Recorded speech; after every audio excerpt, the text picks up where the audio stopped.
बिस्मिल्लाहिर्रहमानिर्रहीम। मुहतरम नाज़रीन कराम, प्रिय दर्शकों, अस्सलाम वालेकुम वरहमतुल्लाहि वबरकातुहू। इलेक्शन का दौर शुरू हो चुका है, वोटिंग होने लगी है।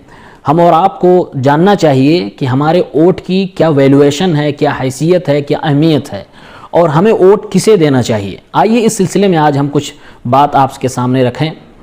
सबसे पहली बुनियादी चीज़ ये जान लें कि जब आप वोट दे रहे होते हैं तब आप अपनी तरफ से मुल्क के लिए गवाही दे रहे हैं। एक माने में आप सिफारिश कर रहे हैं और ये कह रहे हैं कि मैं जिसे वोट दे रहा हूँ ये कैंडिडेट मुल्क का वफादार है, ये आवाम और जनता की सेवा करेगा, मैं इसे जानता हूँ, ये सच्चा है, ये ईमानदार है, ये ठगने वाला आदमी नहीं है, ये झूठा आदमी नहीं है। इस तरह की आप कुछ गवाही दे रहे होते हैं। लिहाजा अपने इस वोट की अहमियत को समझें।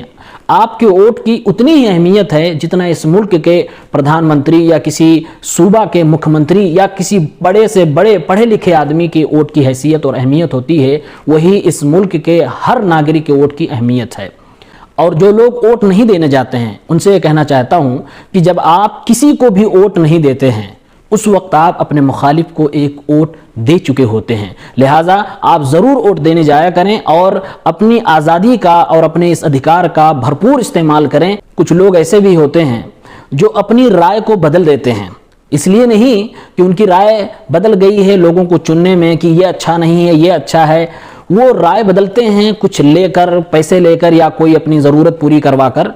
तो उनसे मैं कहना चाहता हूँ कि जब इस मुल्क का कोई भी नागरिक अपना वोट बेच रहा होता है या अपने वोट का सौदा कर रहा होता है और फिर उसे वोट देने के लिए तैयार हो जाता है जो उसकी नज़र में उस ओहदे के काबिल नहीं है, जो उसकी नज़र में एक अच्छा उम्मीदवार कैंडिडेट नहीं है, उससे अच्छे अच्छे लोग भी उसके समाज में मौजूद हैं जो उम्मीदवार हैं, कैंडिडेट हैं, जब वो अपने वोट का सौदा कर रहा होता है तो दरअसल वो अपनी गैरत का, अपनी ज़मीर का, अपनी खुददारी का और अपनी आज़ादी का सौदा कर रहा होता है, अपने बच्चों के भविष्य का सौदा कर रहा होता है, उन्हें बेच रहा होता है, लाल किला के फसील पर लहराते हुए कौमी परचम का सौदा कर रहा होता है।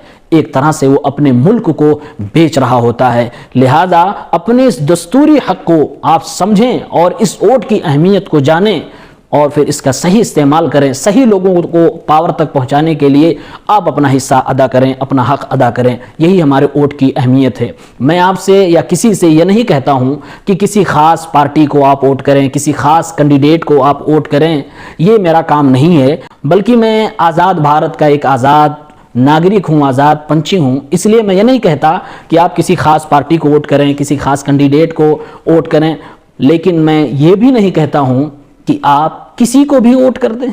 मेरी बात शायद आप समझ रहे होंगे। इसलिए वोट करने से पहले, किसी को अपनी ताईद देने से पहले, किसी को सपोर्ट करने से पहले आप कई बार सोच लें। आपके पास दिमाग है, आप सब पढ़े लिखे लोग हैं, जानते हैं, समाज से बहुत सारे तजर्बात आपके पास होंगे और सियासत में मुझसे कहीं ज़्यादा शायद आप जानते हों। तो कुछ सर्वे भी करना चाहिए और इन नेताओं में या कैंडिडेट्स में, उम्मीदवारों में ये देखना चाहिए कि इसमें अच्छा कौन है, किसको हमें तायीद करनी चाहिए, किसे हमें सपोर्ट करना चाहिए। तो आइए कुछ पॉइंट्स मैं आपको बतलाता हूँ। सबसे पहले ये जान लीजिए कि कुछ चीज़ें हमारी लाइफ में, बल्कि हर इंसान की ज़िंदगी में कुछ ऐसी चीज़ें हैं जो प्रोटेक्शन मांगती हैं, जो सिक्योरिटी मांगती हैं, जिसकी हिफाजत होनी चाहिए मुल्क के रहबर की तरफ से, नेता की तरफ से, पावर में रहने वालों की तरफ से। तो सबसे बुनियादी चीज़ जिसकी हिफाजत होनी चाहिए और जिसको सुरक्षा मिलनी चाहिए वो है धर्म की हिफाजत। हम और आपको वोट करने से पहले ये सोचना चाहिए कि हम वोट उसे करें जो हमारे और आपके धर्म की सुरक्षा कर सके, हिफाजत कर सके।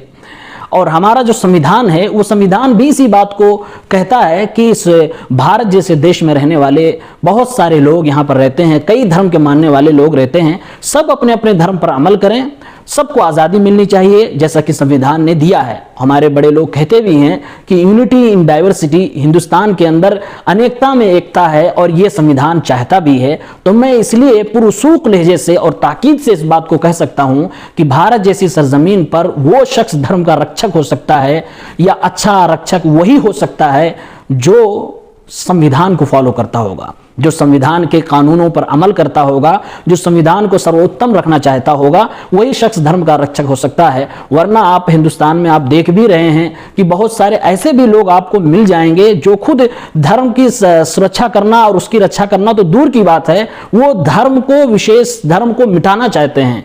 जगह जगह धर्म संस्था लगाई जा रही है, आयोजित किया जा रहा है, उसमें खुले अल्फाज में कहा जा रहा है कि फलां धर्म के लोगों को मारना है, उन्हें खत्म करना है, उन्हें यहां नहीं रहना देना है, इस तरह की बात हो रही है और कोई एक्शन शायद खास जैसा होना चाहिए नहीं लिया जा रहा है। और बहुत सारे लोग, अफसोस की बात है, वो धर्म की राजनीति कर रहे हैं। वो चाहते हैं कि लोग धर्म के नाम पे लड़ें, दो गुटों में बटें, जिससे उनका राजनीतिक फायदा हो। तो ये दरअसल संविधान के हिसाब से कोई अच्छी बात नहीं है और कोई अच्छी पहचान नहीं है। वोट देने से पहले आप ये ध्यान में रखें कि कौन कैंडिडेट हमें हमारे धर्म की हिफाजत करके देगा, कौन हमारे धर्म की सुरक्षा करेगा। पॉइंट नंबर 2, हमारा और आपका जो बदन है, हमारी जो जान है, सबकी हिफाजत ऊपर वाला कर रहा है, अल्लाह रब्बुल आलमीन कर रहा है। लेकिन ज़मीन पर कुछ वसाइल और ज़राए भी होते हैं। तो वोट देने से पहले आप ये अच्छी तरह से सोच लें कि किसे वोट देकर हमारी जान ज़्यादा सुरक्षित हो सकती है, हम कितने महफूज हो सकते हैं। कहीं ऐसा ना हो कि आप जिस ज़मीन पर पैदा हुए, जहाँ की धूल मिट्टी गर्दो गुबार आपके बदन पर लगे, जहाँ आपका बचपन गुजरा, जहाँ आप रहते हैं, उसी ज़मीन पर आपको डर डर के रहना पड़े, आपको शक की निगाह से देखा जाए, तो ये कोई अच्छी बात नहीं है। आपकी जान की हिफाजत भी पावर में रहने वाले लोगों को करना चाहिए। तो वोट देने से पहले इस पे भी आप एक बार सोच लिया करें। मॉब लिंचिंग हम नहीं भूले हैं। कई लोग मॉब लिंचिंग में धर्म के नाम पर मार दिए गए और बहाने बना बना कर उनको मारा गया। कई जगहों पर दंगे इसलिए हुए ताकि किसी को राजनीतिक फायदा मिल सके। और कोरोना काल में भी हमने देखा है कि लोगों की जानें कितनी ज्यादा तादाद में गई हैं। शायद कुछ हेल्थ मिनिस्ट्री की तरफ से कमी रही हो या व्यवस्था और सिस्टम की तरफ से कमी रही हो। बहरहाल जान की हिफाजत बहुत अच्छे पैमाने पर नहीं हो पाई है, हम और आप अच्छी तरह से जानते हैं। तो वोट देने से पहले इन चीजों पे भी विचार कर लेना चाहिए। पॉइंट नंबर 3, हम वोट उसे दें जो हमारी इज्जत और नस्ल का मुहाफिज हो, जो हमारी इज्जत की, हमारे जनरेशन, हमारे बाल बच्चों की हिफाजत कर सके। आप देख रहे हैं मुल्क में, और आपकी नज़रों से गुजरा होगा, कई ऐसे रेप केसेस आए हैं जिसमें उनको इंसाफ नहीं मिला है। न जाने क्या वजह रही है, लेकिन इंसाफ नहीं मिल पाया। रेप केसेस का बढ़ना इस बात की दलील है कि लोगों की इज्जतें अब ज़्यादा महफूज नहीं रह सकी हैं। और नस्ल की हिफाजत, नस्ल की बका, इस पर मैं ज़्यादा अगर कहूँ तो NRC और CAA जैसे सिस्टम को आपने देखा ही होगा कि किसी एक ख़ास धर्म के वजूद ही को मिटाने की पूरी कोशिश हो रही थी। तो इन चीज़ों को भी आप अपनी नज़र में रखें। जो लेटेस्ट मैटर चल रहा है, हिजाब का मसला। हिजाब हमारे और आपकी घरों की माँ और बहनों की इज्जत है। एक समाज जो सम्मानित समाज होता है, जहाँ पर पर्दे होते हैं, जहाँ औरतें अपने सरों को नहीं खोला करती हैं, वहाँ आमतौर पर लिबास उनकी इज्जत होती है। अब अगर कोई उसके खिलाफ हमें नंगा करना चाहता है तो गोया कि हमारी इज्जत पे हाथ डाल रहा है। जो संवैधानिक तौर से हमें हक मिल रहा है, वो हक छीनना चाहता है। तो वोट करने से पहले ये भी सोच लिया करें कि किस में हमारी इज्जत और नस्ल की हिफाजत हो सकेगी। पॉइंट नंबर 4, वोट उसे करें जिसके जरिए से हमारे माल और दौलत की हिफाजत हो सके। माल और दौलत हमारा सरमाया है, हमारी प्रॉपर्टी है, खून पसीने की कमाई है, वो भी बचना चाहिए। कोई जरूरी नहीं है कि माल और दौलत कोई चोर और डाकू ही आपका छीन के लेके जाए। बहुत सारे ऐसे भी जरिए हैं जिससे आपकी गैर शऊरी में आपसे आपका माल ले लिया जाता है। बहुत सारे ठग जिंदगी में आपको मिलेंगे जो आपको पता भी नहीं चलेगा और आपको ठग के लेके जा चुके होंगे। ऐसे ही एक महंगाई शब्द है जिसको आप जानते होंगे।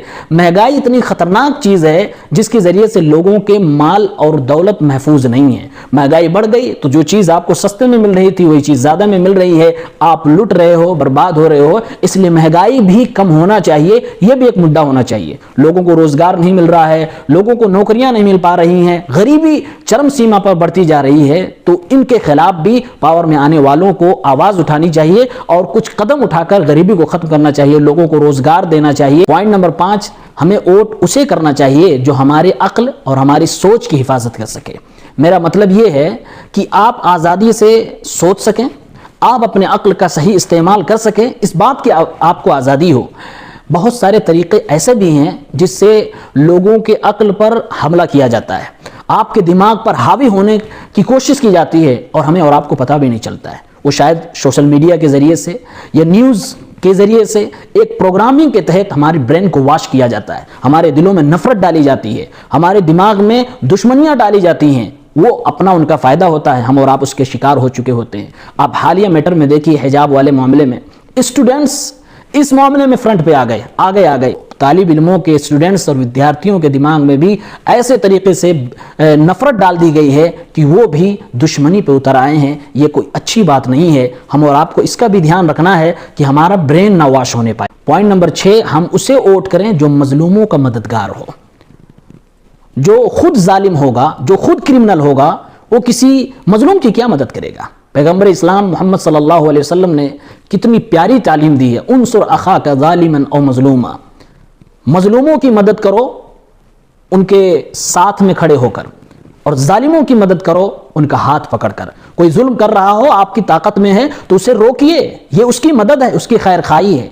तो हमें ऐसे शख्स को चुनना चाहिए अपने अपने अपने नेता के तौर पर, जो मजलूमों का मदद करने वाला, जो इंसाफ का दामन थामने वाला हो। पैगंबर इस्लाम ने एक तारीखी जुमला कहा था इंसाफ के बारे में, लौ अन्न फातिमा बिन्त मुहम्मदिन सरक़त लक़तअतु यदहा। एक फैसला करते वक्त फरमाया था कि अगर मेरी अपनी बेटी चोरी करती तो मैं अपने कानून के हिसाब से उसका हाथ काट देता, यानी इंसाफ मैं करता, यहां तक कि अगर मुजरिम और क्रिमिनल मेरी बेटी होती तो उसका भी हाथ में काट देता। लेकिन आज देखिए पावर में रहने वालों के इंसाफ आप देखिए, अगर कोई सेम जुर्म करने वाला दूसरा है तो उसे साफ कर दिया जाता है, और अगर वही सेम जुर्म करने वाला अपना आदमी है, अपनी पार्टी का आदमी है, तो उसे माफ कर दिया जाता है। ये इंसाफ नहीं है। आप ऐसे शख्स को वोट करें जो इंसाफ करना जानता हो, जो लोगों को एक नज़र से देखना जानता हो, जो जुर्म के मामले में बिरादरियां ना देख रहा हो, जो मुजरिमों को तहते करने के लिए, मुजरिमों को ख़त्म करने के लिए, समाज से जुर्म को, दंगाइयों को ख़त्म करने के लिए वो किसी बिरादरी और किसी धर्म की तरफ नज़र ना देखे, बस वो जुर्म को देखे, कोई भी हो मुजरिम उसे पकड़े, ये अच्छी बात, ये इंसाफ है। लेकिन टारगेट करके किसी खास धर्म को, किसी खास पार्टी को, किसी खास बिरादरी को, उसको अगर ये इंसाफ दिलाएंगे, इसे इंसाफ नहीं दिलाएंगे, ये हाकिमों का काम नहीं होता, ये पावर में रहने वालों का काम नहीं होता है। तो हमें और आपको, जनता को सोचना चाहिए कि ऐसा कोई हो जो इंसाफ करे। पॉइंट नंबर 7, हम उसे वोट करें जो ईमानदार हो, जो ठग ना हो। ईमानदार का मतलब ये है कि जो पावर में आता है उसे कई किस्म के फंड मिलते हैं, लोगों की ज़रूरतें पूरी करने के लिए, रोड बनवाने के लिए, लोगों को आसानियां फराहम करने के लिए।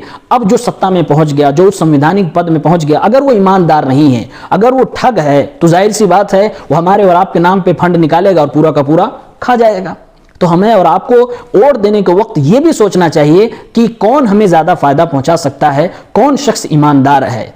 और ये भी देखना चाहिए कि वोट मांगने के वक्त लोग जो वादा कर रहे हैं, हम तुम्हारे लिए ये करेंगे, हम तुम्हें ये देंगे, और जीतने के बाद वो वादा पूरा कर रहे हैं कि नहीं कर रहे हैं। ये सबसे बड़ी निशानी है कि वो उम्मीदवार, वो कैंडिडेट ठग है अगर अपना वादा नहीं पूरा कर रहा है। आप देख लीजिए, आपको ऐसे ऐसे वादे किए गए, फिर वादा नहीं पूरा किया गया, तो जिन्होंने वोट दिया वो अपने आप में ठगा हुआ महसूस कर रहे हैं। तो कम से कम वोट देने से पहले एक बार सोच लीजिए, कहीं ऐसा ना हो इनको वोट देने के बाद जब ये अपना वादा ना पूरा करें तो मैं अपने आप में ठगा हुआ महसूस करूं। तो कम से कम ये जिल्लत तो ना हो कि आपको लगे कि मैं तो ठग लिया गया हूं। तो ईमानदार शख्स को वोट किया करें। पॉइंट नंबर 8, ऐसे बंदे को, ऐसे कैंडिडेट को वोट करें जो खैर खा हो, दूसरों की भलाई चाहता हो, दूसरों का बुरा ना चाहता हो। यानी ऐसा उम्मीदवार हो, ऐसे को आप जिताएं, ऐसे को सत्ता में लाएं जिसके अंदर सेवा भावना हो, पब्लिक का सेवा करना जानता हो। और मैं कह सकता हूं कि इस काम में वो शख्स सबसे ज्यादा फेल होता है जो वोट मांगने के लिए तो जाता है लेकिन जीतने के बाद कभी जनता को नजर नहीं आता है।